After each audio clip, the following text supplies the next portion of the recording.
Hi, welcome to another episode of Counterpunch with Trevor Loudon.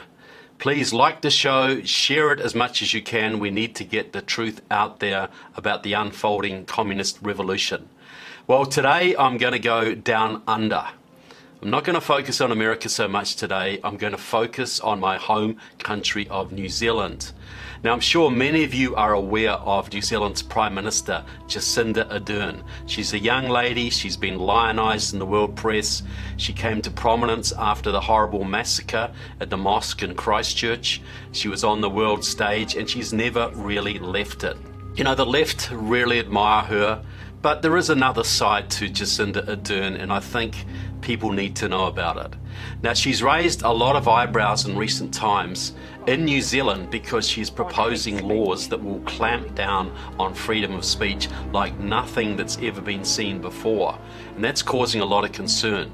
She's also going out of her way to change the governmental structure of the country, giving the native race, the Maoris, institutional rights, affirmative action government. This has been a long time communist program, and she is implementing it, which is also causing a lot of concern.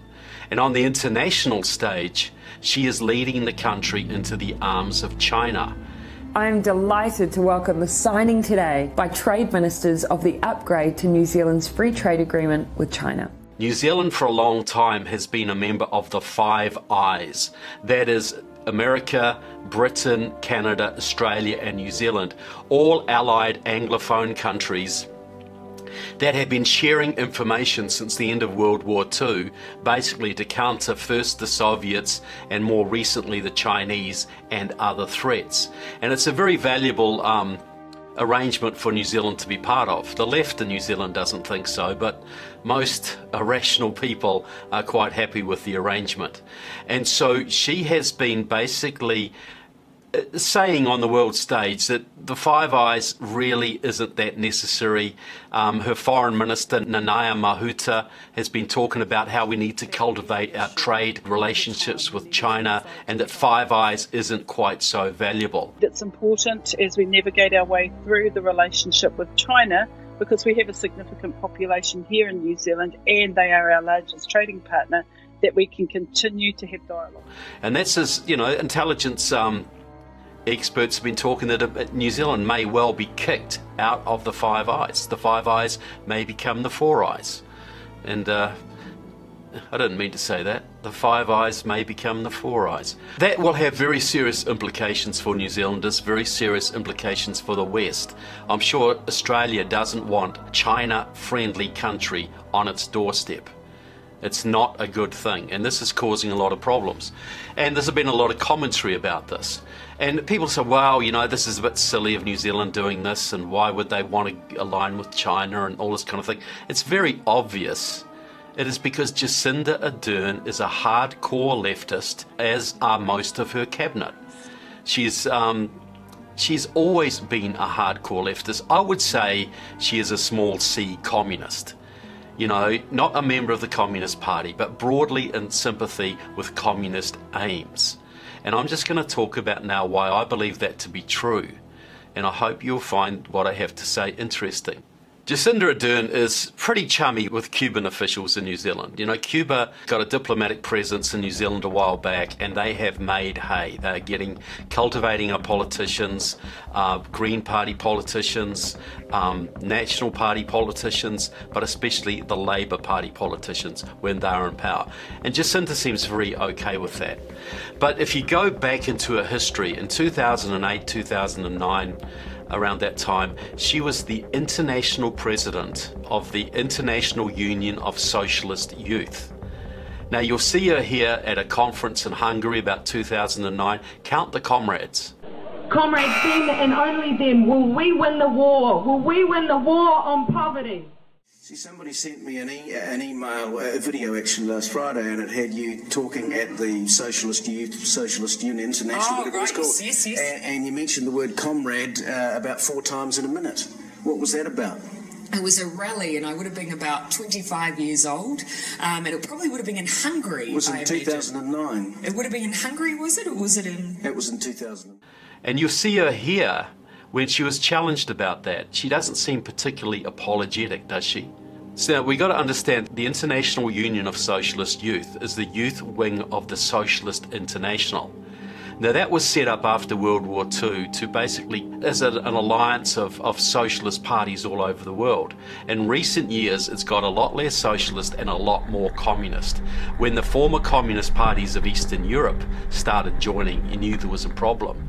You know, the Socialist Party of Bulgaria, which used to be the Communist Party of Bulgaria. The Socialist Party of Albania, which used to be the Communist Party of Albania. The Socialist Party of Poland. All of these parties have joined, as have the Nicaraguan Sandinistas, Fatah, the terrorist group from the Palestinian territories, Frelimo, the former Communist Party from Mozambique, and a whole range of others. The Communist Party of China has had observer status at the Socialist International. The Socialist International is effectively a communist organization today. So when Jacinda Ardern was the president of that, that should raise some pretty big alarm bells. But in New Zealand they think, well, that was just when she was young and it's only the Socialist International, it's not the Communist International. Well, actually it is a Communist International and she was a leading part of it. She still has contacts from that era. Here she is with her old friend Daraka Larimore Hall. He's from Southern California. He's a bigwig in the Democratic Party down there, very well connected, knows all the Democrats, stood for the leadership of the California Democratic Party, based out of the Santa Barbara area. But he is also a leading member of Democratic Socialists of America, a communist group. You know, Democratic Socialists of America is the biggest Marxist group in the country. It works with the Communist Party USA, Liberation Road, all of the main communist parties, has connections to former East German communists, European communists, Latin American communists, etc. So here's Jacinda Ardern with her Marxist friend Daraka Larimore Hall. Now, it's well known that Jacinda is the protege of the former Prime Minister of New Zealand, Helen Clark. She was Prime Minister for about 9 years. She left New Zealand, went to become number 3 in the United Nations, and was a reasonably popular figure, especially on the left internationally, much like Jacinda is today. But people need to understand that Helen Clark, and most New Zealanders have no idea of this, Helen Clark was heavily involved with Maoist politics when she was at university. She was influenced by Marxist professors like Ruth Butterworth. She was part of Halt All Racist Tours, which was run by Maoists like Trevor Richard and Mike Law, and she was very, very actively involved with those people. A bit later on, she was on the fringes of the Socialist Unity Party, the pro-Soviet Communist Party of New Zealand at the time. During the 80s, she was a big supporter of the Nicaraguan Sandinistas. She would go over to Nicaragua. She tried to get support from the New Zealand Labour Party, which she led, to support the Sandinistas. She was also tied to very much supportive of the revolutionary movement in the Philippines, which of course was a Maoist movement led by the Communist Party of the Philippines, a Maoist group. Jacinda Ardern also doesn't have much problem hanging around with Maoists. Look here, she's with the First Union in Auckland. That's led by Robert Reid, a former leader of the Workers' Communist League. And right there is Maxine Gay, also another former member of the Workers' Communist League, Maoist communist group. And right there on the left is Dennis Mager. Dennis is a former leader of the International League of People's Struggles. That's an international gathering of Maoist groups headed by Jose Maria Sison, the founder and long-time leader of the Communist Party of the Philippines. Now, when Jacinda stood and entered Parliament in 2017 in a by-election, her campaign manager was a young man called Brendan Lane. Now you can see photographs here. Here's Brendan standing behind Jacinda. So he got her into Parliament effectively. He ran her campaign. Well, Brendan Lane anybody who was at Auckland University in the mid-90s would remember Brendan Lane. He was a Maoist. He was a hardcore Maoist, a member of Radical Society.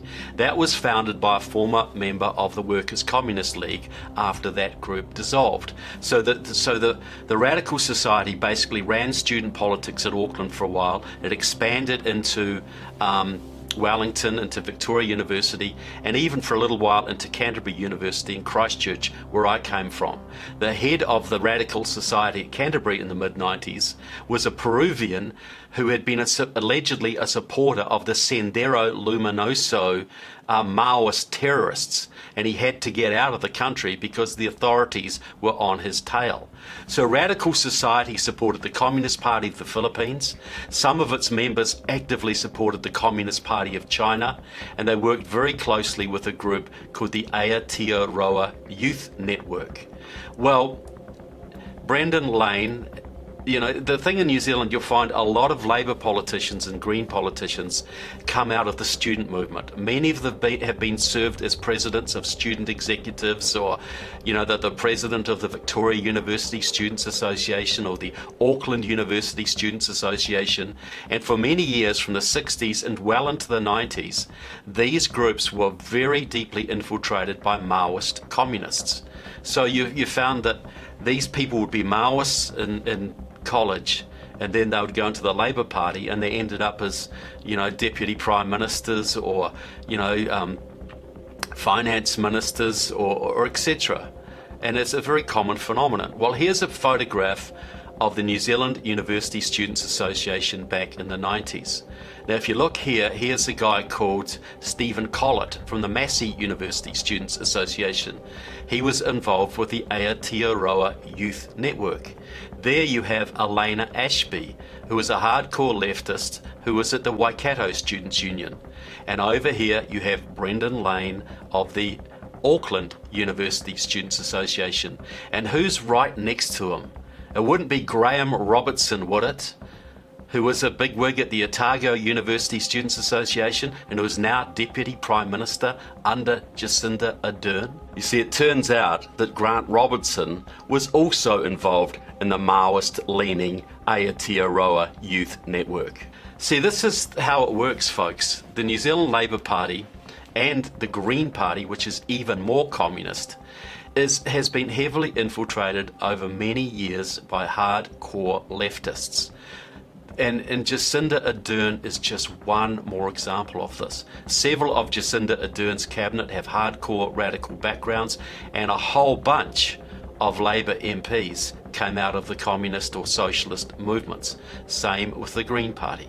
Jacinda Ardern is leading the country into the arms of China. She's clamping down on free speech. She is working overtime to transform the politics of the country, to give the native Maori race, you know, affirmative action political power in the country. That is part of the long-term communist program that started with the Communist Party of New Zealand in the 1950s, and she is carrying it out. But the problem is most New Zealanders, like most Americans, have no idea that there is a communist movement in New Zealand, let alone that it has deeply penetrated the Labour Party, that it completely controls the Green Party, and is working to transform New Zealand right before their eyes.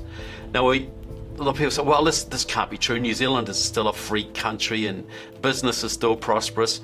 Well, New Zealand is a wonderful country. The people are fantastic, but the politics are being transformed. That doesn't mean they're going to be Chinese tanks rolling down Lambton Quay in Wellington tomorrow. What it means is the education system is going to be gradually transformed.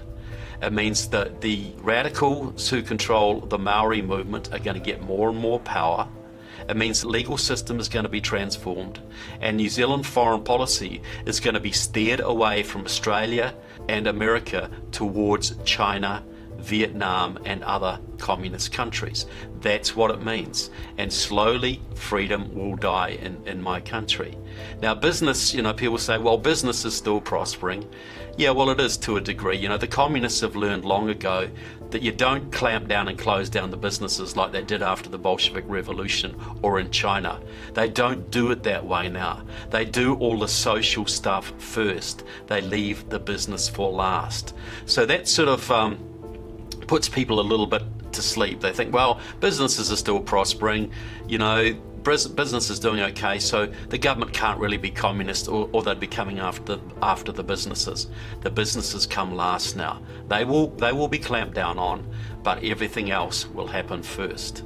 So I hope my Kiwi fellow countrymen will distribute this video. I hope you'll pass it round, because I'm worried about the country. I'm very much worried about what's happening to my homeland, and I would like to raise awareness of this. There's an election coming up in a year or two. This is a chance to turn it round.